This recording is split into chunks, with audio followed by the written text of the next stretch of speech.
Hi, this is Dr. Scott Young. And if you'd like to go on to and learn a lot more about NESARA, you can go to Dr. Scott Young down below. You can see that. You can go onto the channel or my website, and you can download a 13-page document. I think it is maybe 14-page document on NESARA. It's a helpful article, and I had a guy just tell me the other day. I've heard, tens of thousands of people who downloaded this article, and just help them out. And you could donate if you feel like it. You don't have to. You can do it for free. I'm not asking either way. You choose what you want to do. Okay? All right. Let's jump into this conversation. We're going to talk a lot about the Brunson case. I'm going to show you several things on screen, and we'll bounce back and forth depending upon between those. Little background. Brunson case comes up with there's the Brunson brothers. These are 4 musicians. 2 of the brothers decide to bring up a case.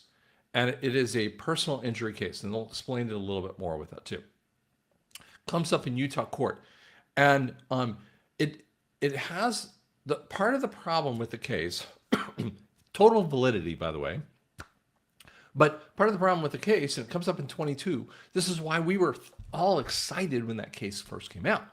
And you had part of the problem is that you've got this weird circumstance of the Chevron deference. The Chevron deference, in essence, from 1984 and sunsetted this year by SCOTUS, so weirdly, right? And it says basically that, the original point of the documentation is that if a agency like the EPA, which, by the way, that would be what the Brunson case was about, with Chevron bringing a case against the EPA, making up, these weird regulations, right?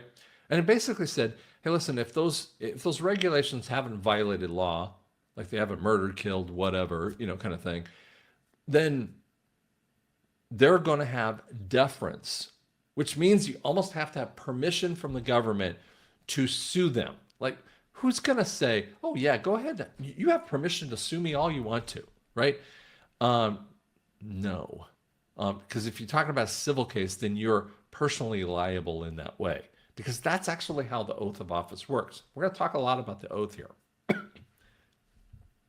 It couldn't go through some of SCOTUS from a procedural level point until the Chevron deference.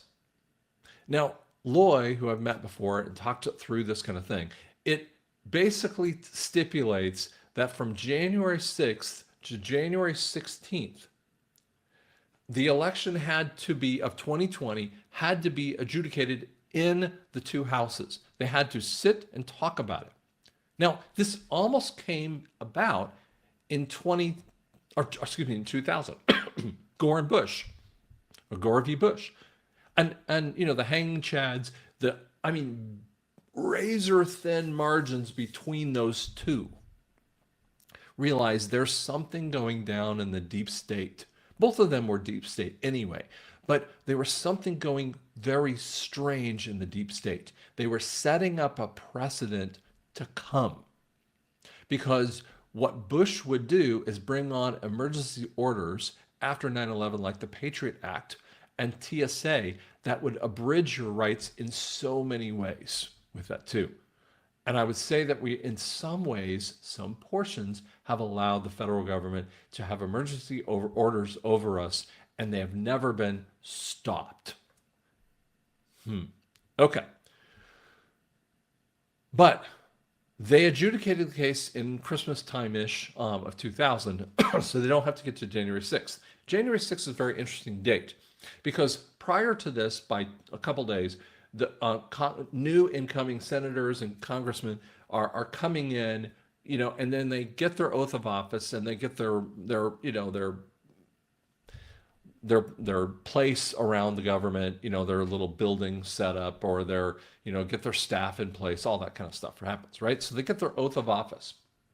January 6th, if you have a presidential election, and if it's a normal elections, guy loses, other dude comes on, whatever, they shake hands on the 20th, but on the 6th, they kind of go, electoral vote goes for that. And they might have a little conversation. They might, claim, they might whine and complain like in 2016.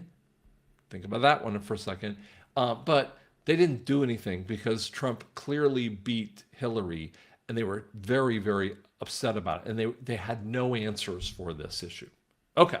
So all they have to do on January 6th, when you have a hotly contested 2020 election with massive amounts of election fraud issues, massive amount of voter fraud issues all over the place. James Langford, senator from Oklahoma, supposedly a conservative, used to be, right? Definitely bought for and paid by the idiots, stipulated to me directly in a letter that 700 people, at least 700 people from that time frame, were prosecuted for a violent insurrection. You're going to hear this word insurrection a few times here. Then he stipulates the timeline of the deep state. Now, he's up there on the lectern saying about ready to say his piece that we knew before, and we were really hoping for it because we didn't know what's going on. And he's saying, I'm not going to certify this election. The January 6th weirdness stuff happens. He steps up on stage and certifies the election. And, Pence does the little, Mason handshake and, off we're off, and we're off. Now, people who went to January 6th timeframe, I know at least a handful of them who have had long conversations with, including Brandon Flowers, Trina Welch. And one of the things that they would say, almost every one of them, to a man or woman, would say that Trump got on stage really late that day. And I mean, he's always late to get on stage. If you went at 9 o'clock for a time frame he's going to speak, he's not going to get up there until like 9:15, 9:20, right? But supposedly he went later than that. And there was a back tent that he was in, and he was in there for a long while. So he gets up on stage and he does an inordinately boring speech. I mean, this is what every one of them said. And he just went on and on. They're like, what are you doing? I mean, are you trying to like whip up the crowd and get us ready for a protest? And then he said, peacefully, let's walk up to the Capitol. Now, from the lawn that they're at to the Capitol is 20, 30 minutes at least if you're in good shape, you're ambling. But remember, you've got a mass of people that, there are so many people there, right? It would be very hard to move that fast. As the people were walking up on to the front steps, there's different levels of steps up to the Capitol. They see off, several, maybe 100 yards, 50 yards, whatever it was. They saw people started pushing into the Capitol already. So there's a separate group. Those people hadn't been with Trump. That tells you something. All of those people, the Antifa, the Proud Boys, all of the fakers, right? And the FBI, the embedded FBI that were absolutely there, are pushing into the Capitol and creating. When by the time the people came up and they came into the areas, it was just open. They had no idea what was going on. There's a picture of an older woman. She's got to be in her late 60s, early 70s, and she's just looking around. There's one of the people that got arrested. Brandon Flowers said that he plugged into Nancy Pelosi's wall just to charge his phone with a whole bunch of people, and they're smoking, they're smoking marijuana. I don't know if Brandon did or not. It's not relevant. It doesn't really matter if that actually occurred. If they smoked a doobie, but they were arrested. He was in jail for plugging in his phone and maybe smoking a doobie in her office. And was kept in jail for 36 months, was told after 6 months that he could be out of jail if he would sign an agreement that said Donald Trump set him up and sent him to do this. He, like several others, wouldn't do it. And to their credit, and we need to exonerate every one of them. January 6th prisoners make me so mad I'm spitting nails every time I think about it. Okay, So all their procedure is to meet for 10 days in that time frame to talk about an election before they certify on the 16th, and the 20th the new president comes on, right? Let's look at the first of these conversations with my friend Steve Schultz with Elijah Streams and Loy here. Federal Court of Utah docketed and noticed us that they had decided to do what we were suing them to do. They reversed their decision, and they ordered the chief clerk of the court of the Federal Court of Utah to issue the 388 summonses and allowed the complaint to move forward, which the U.S. attorneys represented, and that's the one that's at the Supreme Court. Now, the Rule 11 is the Supreme Court Rule 11. And what that means is we found a rule with Supreme Court documents that if they feel your case is of imperative public importance, they will allow you to bypass the normally required 10th Circuit Court of Appeals and file it. And they did that. They allowed that to happen. They filed it. It's the first Rule 11 ever allowed to be filed by someone representing themselves. In U.S. history, this is the first time in the history of the United States that someone filing a personal damage claim under Rule 11 able to bypass. Now, think about that for a second. He's talking about a personal damage claim. Now, some lawyers have argued against me and everyone else. There was no damage. What do you mean there's no damage? My vote doesn't count and there's no damage against me? Which is my right as a legal American?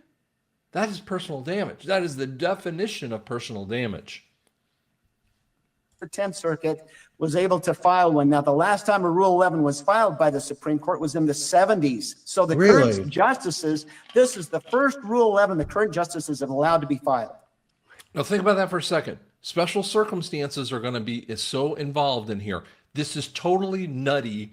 Hasn't happened since the 70s. Now, here's the last part of this is when they deny a hearing, it's not dead. They denied a hearing twice, and it is still alive. They can pull it off the shelf. They've done it in the past, and they can completely adjudicate the whole complaint, or they can remand it back to federal court. They could overturn the lower court's decision, remand it back to federal court, and then the investigation process would pursue, and that would mean we could depose and we could get questions answered, interrogatories filed, and every single one of those defendants would then be exposed for why they didn't allow a 10-day investigation. Whoa. Now, there's 388 members who were listed, very interesting members. Some weren't listed. And that could take another long time to try to figure that one out. Now, think about who that is. It's Congress, Senate, fake President Biden, fake Kamala, right? Now, let's say you're part of the deep state. You've always won every single time. You're not going to answer that one. You're going to allow, the judge who's in your back pocket to answer for you. Fine. How about anyone else who comes in and isn't deep state? Now, we do know there are a few in Senate and Congress. How about them?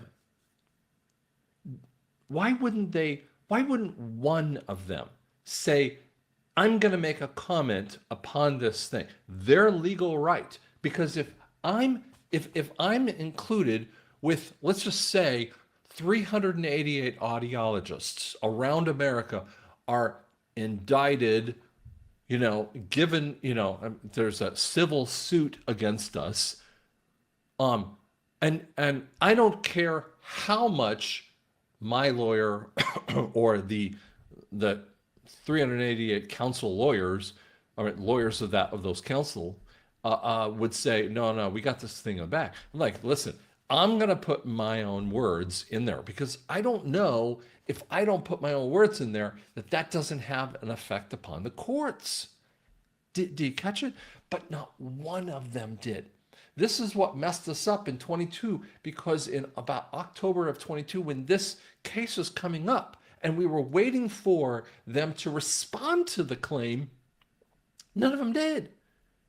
And you're going, okay, that is unprecedented in everything. I mean, in all of history, not 388. 388 people wouldn't say anything about a claim against them for breaking their oath of office, which could be leveled against them as treason, that you could die over it? Do you not see how nuts that is?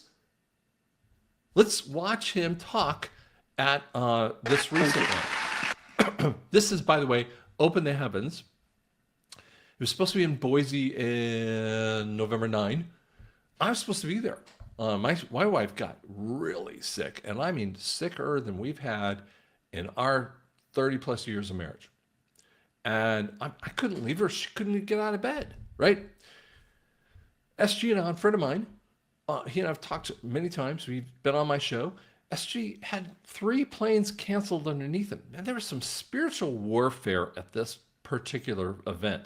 This is what he says. Oh, sorry. Let's start again here.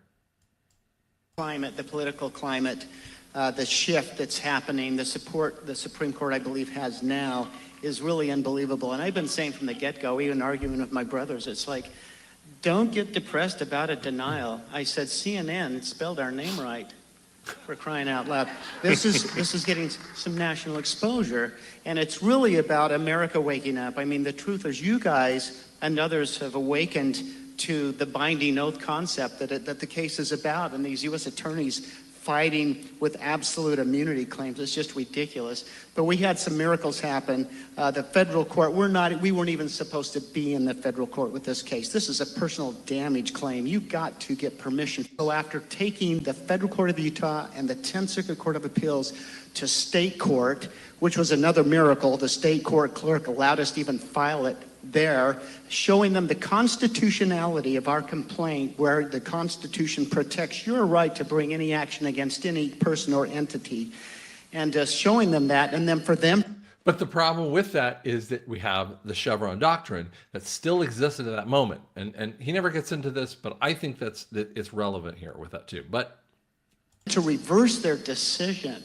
Now, my supervising judge in the federal court of Utah was an Obama-appointed judge, but there are other justices that weigh in on this.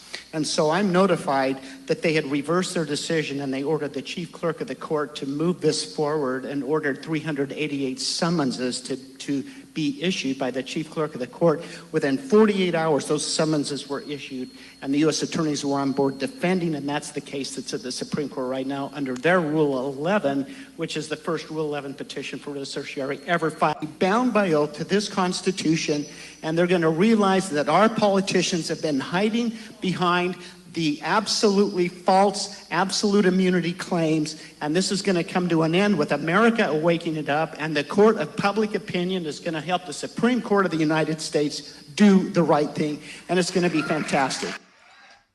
he is still excited about it. There's conversations that he's been under NDA, but we don't know what he's under NDA for. Okay, let's talk a little bit about the constitutionality conversation. There is a real interesting conversation that's happening by Hiawatha. And she says this: Trump and his transition team are already breaking the law. Wait a second, what? I would know because I wrote the law. What law are you talking about? Incoming presidents are required to prevent conflicts of interests. Wait, what conflict of interest? He already designated his stuff into Donald Trump Jr.'s name, his son, and he's not in charge of those things. He's not been a part of that. And boomerang effect. When these idiots bring this stuff up, they're telling you something you'd be surprised about. So they sign ethics agreements. Wait a second. Doesn't that sound like oath of office? This is what illegal corruption looks like. Now, let's throw something that several people are bringing up as an interesting idea. So let's use this screen. I got to pull the screen share here. Okay. So The second article under the third section, or the Article 2 under Section 3, talks about the duties of president. Okay, so he shall from time to time give Congress and of the State of the Union, so he's talking about, you got to tell what's going on, right? Recommend their consideration such measures, and he's talking about what we do, so State of the Union is going, listen, I'm recommending Congress do X, Y, Z, right? And he may, and I want you to watch this one incredibly carefully here, okay? This section here, I'm going to blue it out here. He may, on extraordinary occasions. Now they capitalize this. Remember, this is a very different time frame in the late 1700s. It has a more Victorian way of writing. There's a lot of interesting, semicolons in here because they're connected portions of the sentence. Semicolons connect from the last one without a conjunction in there. My English background. Now, they use a capital letter because it's saying pay attention in essence.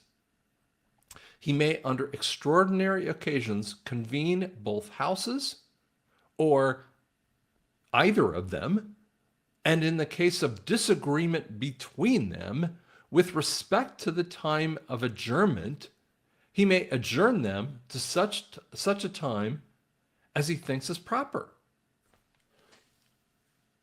The president has that opportunity to do that under the possibility that they might not allow his appointees to come on. And you go, well, so what? I mean, what does that have to do with anything? It is a constitutionality point that he might be able to say in a different way. Now, let me bring you another constitutionality area that we have. And we're going to show you this one, and then I'm going to let you listen to Raskin talk. Now, you've heard me talk about Raskin before. The 14th Amendment comes in 1868. President Grant is putting this sucker through. He is obviously, General Grant, who was Appomattox in 1865, defeating the South. So very, very popular general.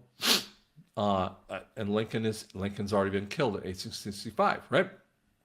So 1868, they put this 14th Amendment, and it's got some of the most unique points. And it says, no person shall be a senator, representative of Congress, elector of president, elector, or vice president may hold any office, civil or military, under the United States or any state. Like you can be a military officer, you could be a city councilman, doesn't matter. It's really, really specific. And by the way, when they do this legally, they're doing this on purpose. The 16th Amendment that has the IRS is very, very vague. This is not vague. And so under any circumstance, having previously taken an oath, you've heard that some of them have said, or good truthers who've done great work, have told you they haven't signed their oath of office. Doesn't matter. You signed an oath of office. And what if Scott decided to be the Tulsa police chief for 6 weeks and no one noticed? But I didn't sign the oath of office. I was a fraud in office, right? I operated in the office, which would put me in the oath of office. I mean, that's by abstention, in essence. But you might disagree with me on that. That's fine. But I'm just telling you, you can fake the oath, you can not take the oath, or you could have an oath of office or have a previous oath of office, right? So any member, blah, blah, blah, to support the Constitution of the United States. The point is, you've taken an oath of office to support the Constitution. But if they shall have engaged in insurrection against the same. No, the 16th Amendment, or excuse me, the 14th Amendment comes 1868. In 1871, we have the Constitution that has been adjusted. And all it did grammatically is move from the Constitution for the people is to Constitution of the United States. It is one of the hallmarks of we talking about the corporation conversation, right? This is the corporation. And by the way, everyone from 1871 on is in violation of that corporation with that too. Even the good guys. You can be in violation. And the penalty has to be, you just have to wipe them off of that oath of office, of the ability for office. Now, the one person that doesn't get wiped out is the aggrieved party, because this intimates to an aggrieved party. Now, here's the funny thing. Let's listen to Dummy over here talk about his thing. What can be put into the Constitution can slip away from you very quickly. And the greatest example going on right now before our very eyes is Section 3 of the 14th Amendment, which they're just disappearing with a magic wand, as if it doesn't exist, even though it could not be clearer what it's stating. And so, they want to kick it to Congress. So it's going to be up to us on January 6, 2025, to tell the rampaging Trump mobs that he's disqualified. And then we need bodyguards for everybody in Civil War conditions, all because the 9 justices, not all of them, but these justices who have not many cases to look at every year, not that much work to do, a huge staff, great protection, simply do not want to do their job and interpret what the great 14th Amendment means. And I'm glad that Sherilyn's creating her new center so we can bring that up. So how strange is that situation that he's talking about? Here's to pull that off screen, and we're going to show you this one here. This is what happened with Trump, right? Now, this is the official stuff. You and I both know tons of voter fraud is going on in some of these states, right? And they haven't even finished this idiot one with Harris and Trump. And yet he wins by what, 3 or 4 million votes. And there's 312 electoral college votes, right? So it's a clear win.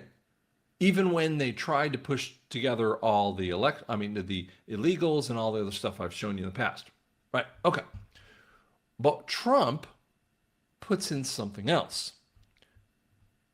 In September of 2018, he puts together, and this is a very interesting time frame. My friend Roger, the lawyer that I've interviewed here. Thank you, Roger. By the way, you're a stud. I'm just going to keep bringing that up over and over again. Roger's talking about this. This is an interesting time frame. By the way, in 2018, what you don't know is this right before the midterms of Trump's time frame. Well, you knew that part. But many of you don't realize that in 2017, they stopped calibrating the 32 Dominion machines.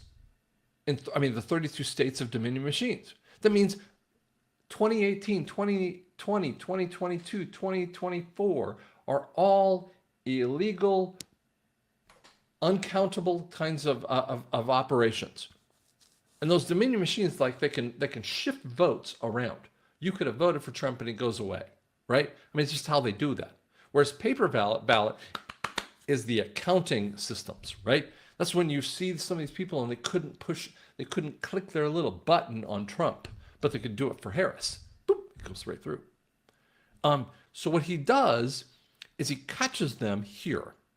So Executive Order 13818 is so powerful. And I learned about this, by the way, in 21, I think it was, when I was talking to Derek Johnson, because I hadn't really paid any attention to this one. I'm all over, EO 13818, but he was talking about this one because it's so powerful. So what Trump did is basically say this.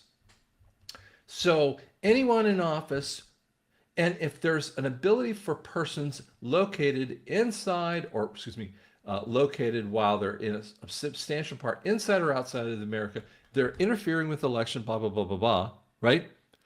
If they have a campaign structure of covert distribution of propaganda or disinformation, and they claim that against us, right, of social media. But who did that? How about Twitter before Elon came on? How about Facebook? How about all the rest of the social media. That also tells you about the media points. Boy, it puts them under this, right? Constitutes an unusual and extraordinary threat. Wait, isn't that the exact same thing that we heard about an extraordinary occasion? He uses the same exact wording. An extraordinary threat to national security. I hereby declare a national emergency to deal with this threat.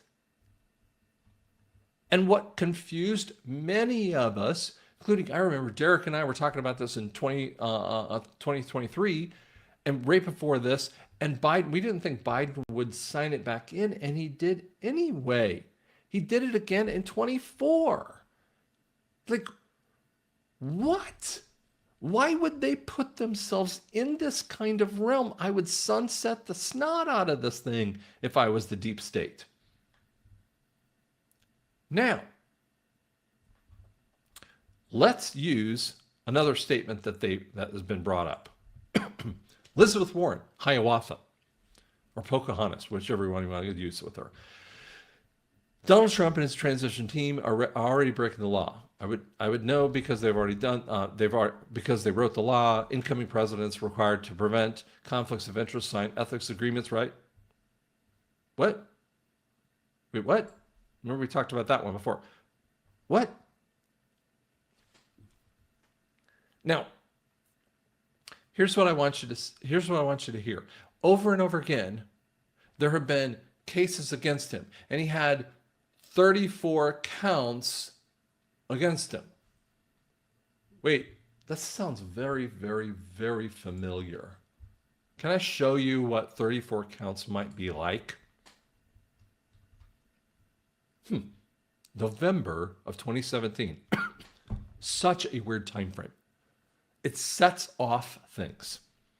My fellow Americans, over the next several days, you will undoubtedly realize that we are taking back our great country.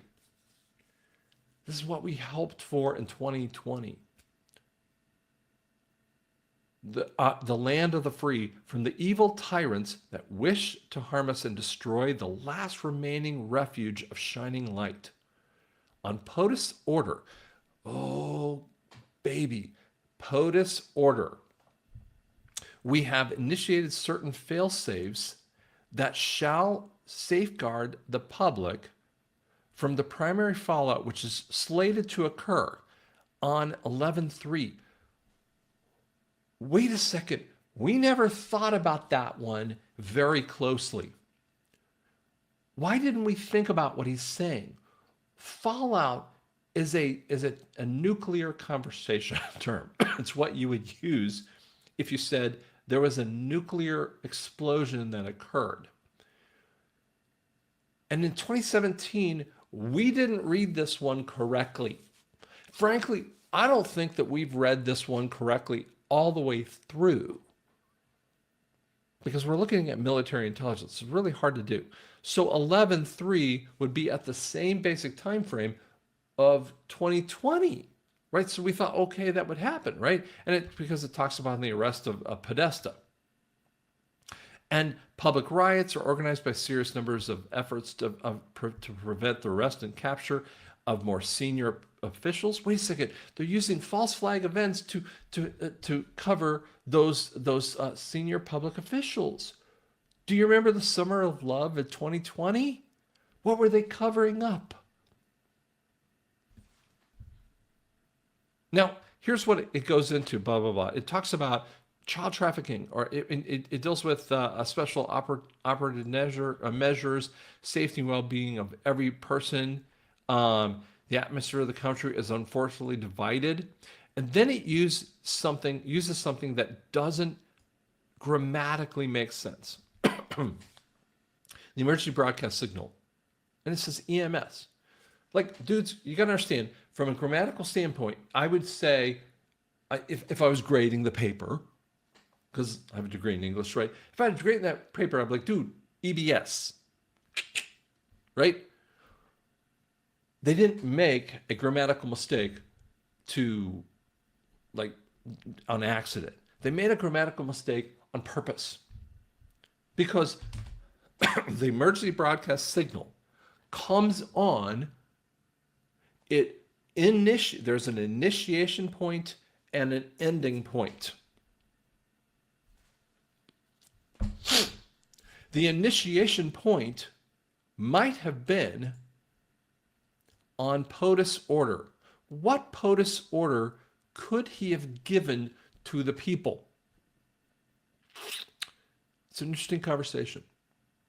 And I think I personally have gotten this wrong because I didn't think I understood it. And Roger, my friend, was telling me about this one point. Trump's on stage. Is on stage in 2020. Remember what you said that? And he's talking. And he says, peacefully, let's go to the Capitol. He tweets it, right? He does a tweet about it that gets him exited off of social media, specifically Twitter. Like never happened before. And puts you in the state of emergency. Wow. Which means that from a military standpoint from 11/3 on, which that's what it's saying. Or it could have been January 6th when he made the POTUS announcement. Everything from military, everything you ever do after that time frame, we're going to arrest, and it's going to be a significant amount of arrests. And the deep state are stupid. That's the intimation of that. Okay. So let's bring up possibilities. Now, these are Scott possibilities. I'm not going to tell you one of them will work that way. I'm just telling you possibilities. Now, I personally didn't think we'd get to election, like I said before. I was wrong. And I always kind of say this still is a war, okay? Even if I get something wrong, this still is a war. And I'm trying to suss this out without, knowing what they're trying to do. And they're not going to tell any one of us how to do this, right? Option 1, allow time to pass until January 6, 2025. Allow the deep state to play their dumb hand in oath of office, declaring oath of office or illegal claims against Trump due to federal crimes he didn't commit. Then the two houses decertify the duly elected president by popular vote and legit electoral vote by his rightful points of office. And then boomerang, baby, here we go. Option 2, this is Rogers kind of thing. Allow them to skip the procedural process, something didn't do on J 6th. Allow them to do the electoral process let it play out. Let them whine and complain like they did in 2016. And then Trump does the oath of office on the 20th and indicate that they have violated their oath of office. And remember, I told you that they do their oath of office before January 6th, which initiates Executive Order 13848 and the 14th Amendment under the 3rd section.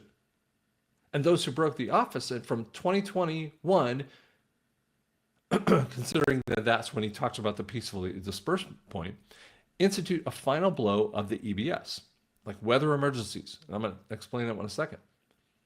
To begin the show, or some combination thereof, right? So whatever that might be, whether it's like a weather emergency, right? You have an initiation point to a final point. The John Hinckley Jr. Shooting, I want to say it's 82, 83. When I was in high school, I remember watching TV. I was sick that day. I was just watching TV because I didn't have much to do. And I'm watching this, and boom, they interrupted the programs. There was an initiation of interrupting the programs. Something occurred. And then there's an ending point. And they let the programs go back. Now, disclosures can happen during it, but they tend to happen a little bit at the end or afterward. Did we have the initiation of the EBS in 11.3, 11.4? Initiating some conversation of the law of war manual that Patriot Patel talks about? Did we have it on January 6, 2021?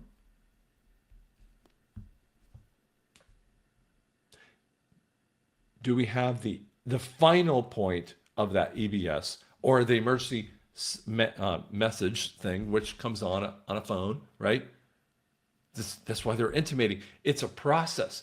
EBS was all about telling you about a massive emergency, a massive special situation that the public had to be told about. And what the heck you think is the Article 2 saying, by the State of the Union, he may by extraordinary occasions convene both houses and set them aside. Is it possible that way? I think it's very possible. Now, I gave you a bunch of ideas. I want you to think about that. But I'm not telling you which one, because I don't know which one it is. But we're counting down, aren't we? We're seeing the countdown. That's one person just wrote in there, I believe in NESARA or all this other stuff. It's all fake and false and da-da-da-da. I'm like, you're dumb. Sorry, but you're dumb. You're not making any sense. I'm trying to show you the legality of this. I'm trying to show you we are so screwed without the NESARA thing. And the elections are just as key as the go-back currency. Hope it helped you.